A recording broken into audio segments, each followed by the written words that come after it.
بسم اللہ الرحمن الرحیم۔ بخاری شریف کی حدیث کے موافق صحابہ کرام رضوان اللہ تعالی علیہم اجمعین ستونوں کے قریب کثرت سے نماز پڑھا کرتے تھے۔ ان میں سے 8 ستون خاص طور سے افضل اور متبرک اور معروف ہے۔ پہلا اسطوانہ مخلقہ، یہ جگہ سب سے زیادہ متبرک ہے۔ حضور اقدس صلی اللہ علیہ وسلم کی نماز پڑھنے کی جگہ ہے۔ اسی کو اسطوانہ حنانہ بھی کہتے ہیں۔ اسی جگہ کھجور کا وہ تنا تھا جس پر ٹیک لگا کر حضور اقدس صلی اللہ علیہ وسلم ممبر شریف بننے سے پہلے خطبہ پڑھا کرتے تھے۔ جب ممبر شریف تیار ہوا اور حضور صلی اللہ علیہ وسلم خطبے کے لیے اس پر تشریف فرما ہوئے تو اس میں سے بہت زیادہ زور سے رونے کی آواز آئی۔ ایک روایت میں کہ اس کے رونے سے پوری مسجد گونج گئی، ایک اور روایت میں کہ اس کے رونے سے اور اس کی حالت سے مسجد والے بھی رونے لگے۔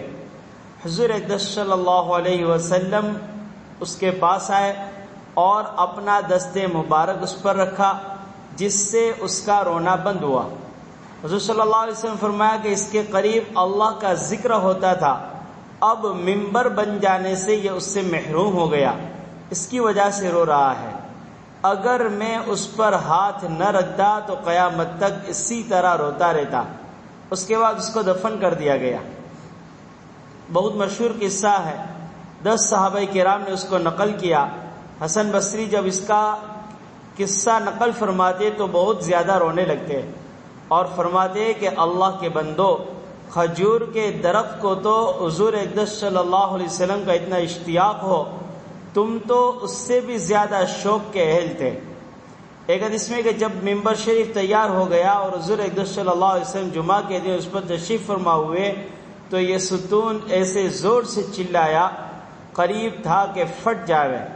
حضور اقدس صلی اللہ علیہ وسلم ممبر شریف سے اترے، اسے اپنے گلے سے لگایا اور اس طرح سسکیاں لے رہا تھا جیسا بچہ کیا کرتا ہے جس وقت کہ اس کو روتے ہوئے کو چپ کیا جاوے۔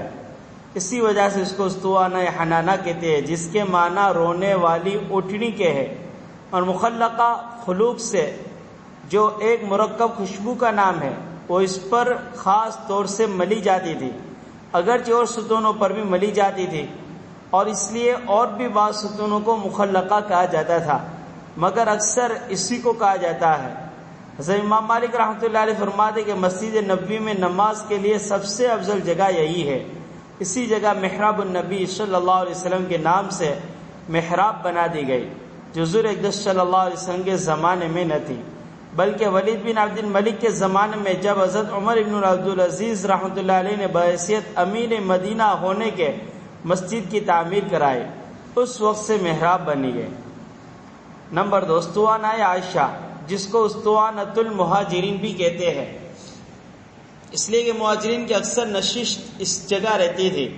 ابتداء حضور اقدس صلی اللہ علیہ وسلم کا مصلی اسی جگہ تھا، اس کے بعد آگے کے ستون کی طرف جو نمبر 1 میں گزرا تجویز ہوا، اس کو اسطوانۃ القرآ بھی کہتے ہیں، جس کی وجہ یہ ہے کہ حضرت عائشہ صدیقہ مطہرہ رضی اللہ تعالیٰ عنہ نے حضور اقدس صلی اللہ علیہ وسلم سے نقل کیا کہ اس مسجد میں ایک جگہ ایسی ہے کہ اگر لوگوں کو اس کا حال معلوم ہو جائے تو اس کے لیے ہجوم کی وجہ سے قرآن ڈالنا پڑے۔ لوگوں نے عائشہ صدیقہ رضی اللہ تعالیٰ عنہ سے پوچھا وہ کون سی جگہ ہے، تو انہوں نے اس وقت بتانے سے انکار فرمایا۔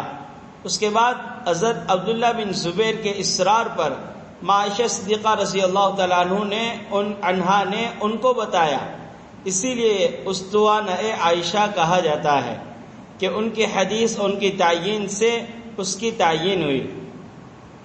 حضرت ابوبکر صدیق، حضرت عمر رضی اللہ تعالیٰ عنہ اکثر اس کے قریب نماز پڑھا کرتے تھے۔ ایک حدیث میں آیا ہے کہ اس جگہ دعا بہت ہی زیادہ جلدی قبول ہوا کرتی ہے۔ سبحان اللہ، سبحانک اللہم و بحمدک، اشہد ان لا الہ الا انت، استغفرک۔